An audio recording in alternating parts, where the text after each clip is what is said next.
বন্ধুসকল আপোনালোকক আকৌ এবাৰ স্বাগতম জনাইছোঁ মোৰ এইটো ভিডিঅ'ত। বন্ধুসকল, প্ৰধানমন্ত্ৰী কিষাণ সন্মান নিধি যোজনাৰ পৰা আৰু এটা নতুন আপডেট আহিছে, যিটো আপডেট ABP নিউজত আহিছে। ইয়াত আপোনালোকে দেখিবলৈ পাইছে যে PM কিষাণ যোজনা ভাল খবৰ। নতুন বছৰত কৃষকৰ ওচৰলৈ মোদী চৰকাৰৰ ভ্ৰমণ।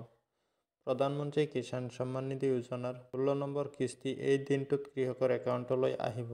তো আপোনালোকে হেডলাইনটো দেখিবলৈ পালে। এতিয়া আহক আমি জানি লওঁ যে বিস্তাৰিত। তাৰ আগতে আপোনালোকক এটা সৰু ৰিকুৱেষ্ট, আপুনি যদি মোৰ চেনেললৈ প্ৰথমবাৰ ভিজিট কৰিছে নিশ্চয় চেনেলটো ছাবস্ক্ৰাইব কৰি ৰাখিব, আৰু যদি ফেচবুকত চাইছে মোৰ পেজটো ফ'ল' কৰি ৰাখিব। লগতে আপোনাৰ বন্ধুসকললৈ ভিডিঅ'টো এটা শ্বেয়াৰ মাৰি দিব। তো এনেকুৱা ধৰণৰ আপডেটসমূহ সকলোতকৈ আগত পাবলৈ। তো বলক আজি ভিডিঅ'টো আৰম্ভ কৰোঁ। বন্ধুসকল, ইয়াত আপোনালোকে দেখিবলৈ পাইছে যে নৱবৰ্ষত কৃষকসকলে পাব কেন্দ্ৰীয় চৰকাৰৰ পৰা উপহাৰ। প্ৰধানমন্ত্ৰী কিষাণ সন্মান নিধিৰ 16 নম্বৰ কিস্তিৰ নতুন বছৰত কৃষকৰ একাউণ্টত জমা হ'ব। নৱেম্বৰ মাহত প্ৰধানমন্ত্ৰী কিষাণ সন্মান নিধি যোজনাৰ 15 কিস্তি টকা কৃষকৰ একাউণ্টত জমা হৈছে। 15 নৱেম্বৰত দেশৰ 8 কোটিৰো অধিক কৃষকৰ একাউণ্টত জমা হৈছিল 15 নম্বৰ কিস্তিৰ ধন। প্ৰধানমন্ত্ৰী নৰেন্দ্ৰ মোদীয়ে কৃষকসকলৰ একাউণ্টলৈ 18,000 কোটি টকাৰ ধন হস্তান্তৰ কৰিছিল। ইয়াৰ পিছত কৃষকসকলে অপেক্ষা কৰি আছে 16 নম্বৰ কিস্তিৰ টকাটো কেতিয়া কৃষকৰ একাউণ্টত সোমাব।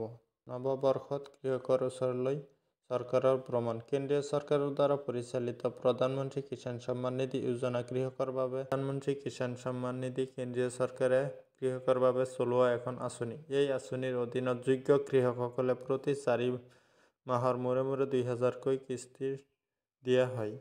এই আঁচনিৰ হিতাধিকাৰীসকলে কেন্দ্ৰীয় চৰকাৰৰ পৰা বছৰি মুঠ 6,000 টকা আৰ্থিক সাহায্য লাভ কৰে। 2024 চনৰ নতুন বছৰত কৃষকে 16 নম্বৰ কিস্তিৰ সুবিধা লাভ কৰিব। 16 নম্বৰ কিস্তিৰ টকা কৃষকৰ একাউণ্টত কেতিয়া জমা হ'ব।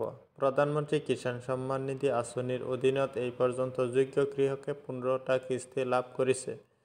প্ৰধানমন্ত্ৰী মোদীয়ে 2023 চনৰ 15 নৱেম্বৰত 15তম কিস্তি মুকলি কৰি 8 কোটিৰো অধিক হিতাধিকাৰীক উপকৃত কৰে। এতিয়া কৃষকসকলে বাট চাই আছে 16 নম্বৰ কিস্তিৰ টকাটো কৃষকৰ একাউণ্টত কেতিয়া আহিব। অৱশ্যে কিস্তিৰ তাৰিখ সন্দৰ্ভত এতিয়ালৈকে কোনো আনুষ্ঠানিক ঘোষণা কৰা হোৱা নাই। কিন্তু সংবাদ মাধ্যমৰ বাতৰি অনুসৰি প্ৰধানমন্ত্ৰী কিষাণ সন্মান নিধি যোজনাৰ 16 নম্বৰ কিস্তি ফেব্ৰুৱাৰীৰ পৰা মাৰ্চ মাহৰ ভিতৰত কৃষকৰ একাউণ্টত আহিব পাৰে বুলি জানিব পৰা গৈছে। বন্ধুসকল, ভিডিঅ'টো ভাল লাগিলে ভিডিঅ'টোত এটা লাইক কৰি দিব। আজিৰ ভিডিঅ'টো ইমানেই। লগ পাম আৰু এটা নতুন ভিডিঅ'ত। তেতিয়ালৈকে ভালে থকাৰে কামনা কৰি আজিৰ ভিডিঅ'টো ইয়াতে সামৰিছোঁ। Bye bye.